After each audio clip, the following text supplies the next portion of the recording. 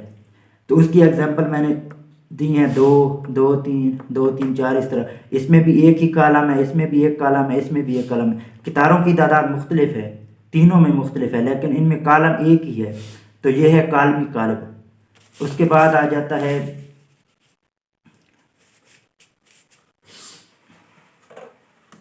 مستطیلی قالب۔ تو مستطیلی قالب کون سا ہوتا ہے؟ ایسا قالب جس میں کتاروں کی تعداد کالموں کی تعداد کے برابر نہ ہو مستطیلی قالب کہلاتا ہے۔ یعنی کہ اس میں 2 کتاریں ہیں، اس میں ایک کتار ہے 2 کالم ہیں، اس کے اندر 2 کتاریں ہیں 3 کالم ہیں، تو ان تینوں میں کتاروں کی تعداد کالموں کی تعداد کے برابر نہیں ہے، تو یہ مستطیلی قالب ہوگا۔ اس کے بعد آ جاتا ہے مربی قالب، ایسا قالب جس میں کتاروں کی تعداد کالموں کی تعداد کے برابر ہو مربی قالب کہلاتا ہے۔ مثال کے طور پر اس کے اندر ایک کتار ہے 1 کالم ہے، تو یہ بھی مربی ہے۔ اس میں 2 کتاریں ہیں اور 2 کالم ہیں، تو یہ کیا ہے؟ مربی قالب ہے۔ اس میں کیا ہے؟ 3 کتاریں اور 3 کالم ہے، 3 کتاریں 3 کالم، تو یہ کیا ہے؟ مربی قالب ہے۔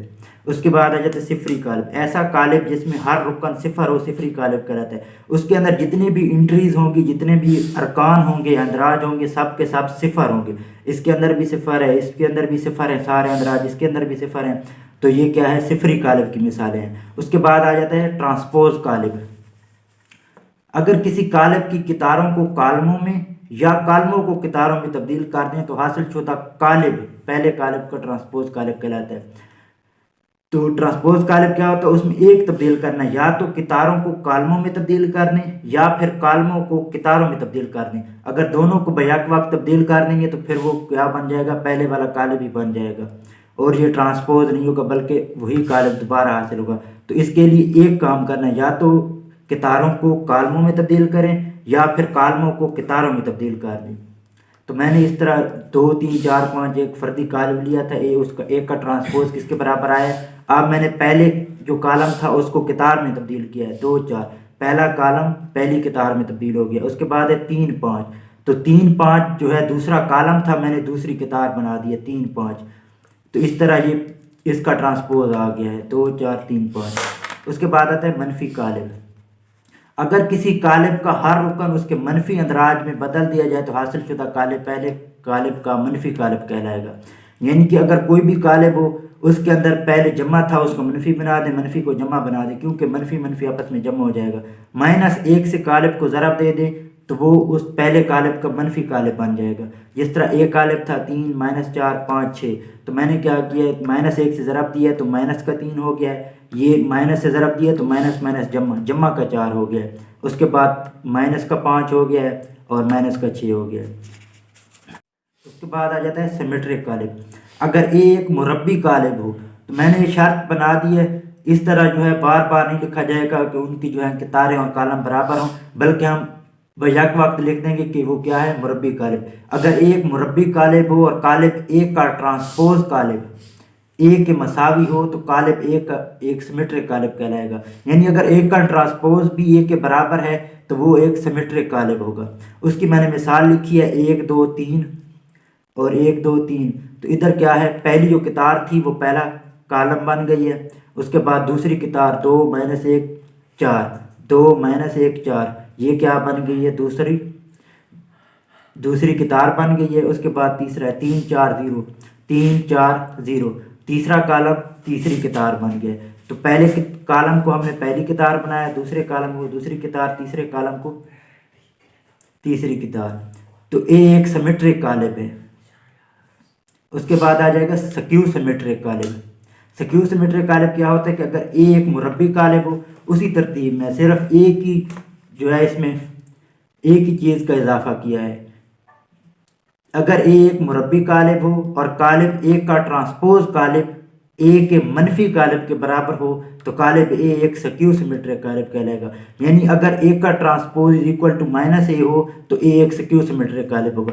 آپ یہ ڈیفینیشن بھی لکھ سکتے ہیں کہ اگر اے ٹرانسپوز -a ہو تو ایک سکیو سیمیٹرک قالب ہوگا، لیکن بہتر ہے کہ اگر آپ نے پورے نمبر لینے تو آپ پوری ڈیفینیشن لکھیں۔ یہاں تک میں نے یہ 2 ڈیفینیشنیں لکھنی، اس لیے میں نے یعنی کا لفظ یوز کیا ہے کہ یہ بھی ترکیب بن سکتی ہے اس کی، یہ ڈیفینیشن بھی بن سکتی ہے، لیکن پوری ڈیفینیشن یہی ہوگی، اسی کو ایکسپلین کیا ہوا ہے اس میں۔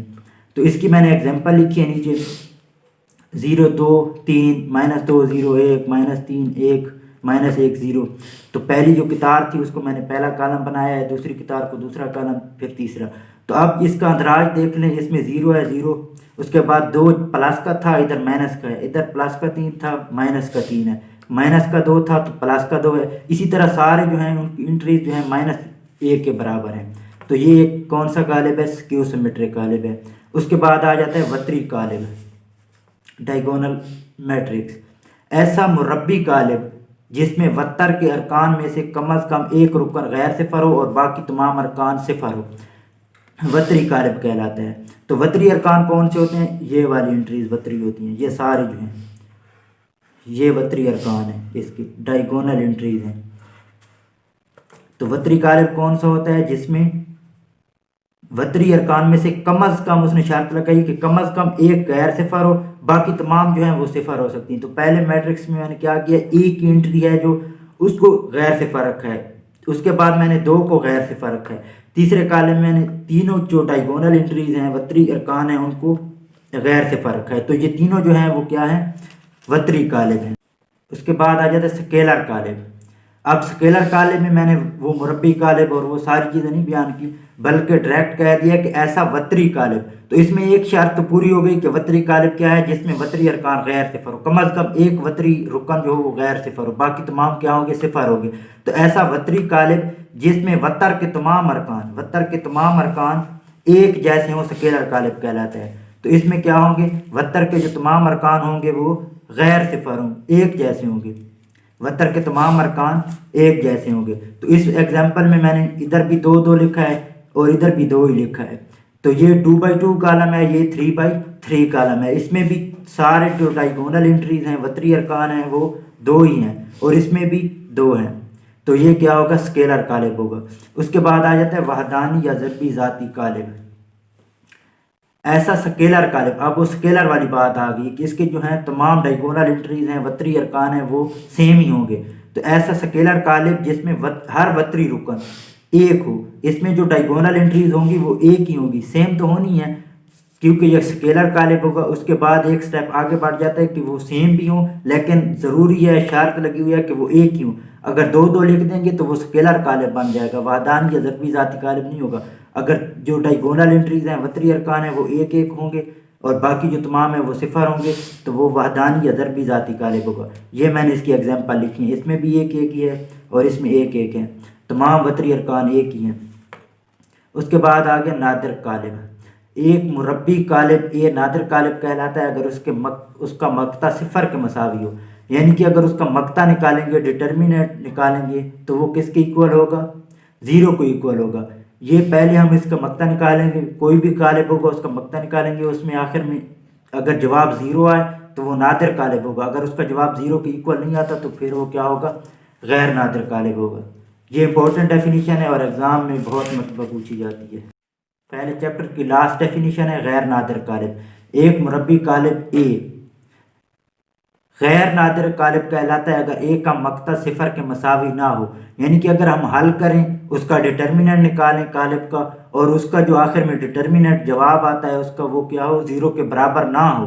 اس کا جیسے میں نے ایگزامپل لیا اور اس کا ڈٹرمنٹ 2 آتا ہے تو 2 0 کے برابر نہیں ہے، تو یہ کیا ہوگا؟ غیر نادر قالب ہوگا۔ نادر قالب اور غیر نادر قالب میں فرق ہے ڈٹرمنٹ کا، کہ اگر ڈٹرمنٹ صفر آ جاتا ہے، 0 آ جاتا ہے تو وہ نادر قالب ہوگا، اگر 0 کے برابر نہیں آتا تو وہ غیر نادر قالب ہوگا۔ اور یہ دونوں امپورٹنٹ ڈیفینیشن ہیں۔ اگر ہماری ویڈیو پسند آئی ہو تو ہمارے چینل کو سبسکرائب کر دیں، ویڈیو کو لائک کر دیں اور دوستوں میں شیئر کر دیں تاکہ ہر ایک کا فائدہ ہو جائے، اور ساتھ میں بیل آئیکن کو بھی دبا دیں تاکہ ہماری آنے والی لیٹسٹ ویڈیو آپ کو ملتی رہے۔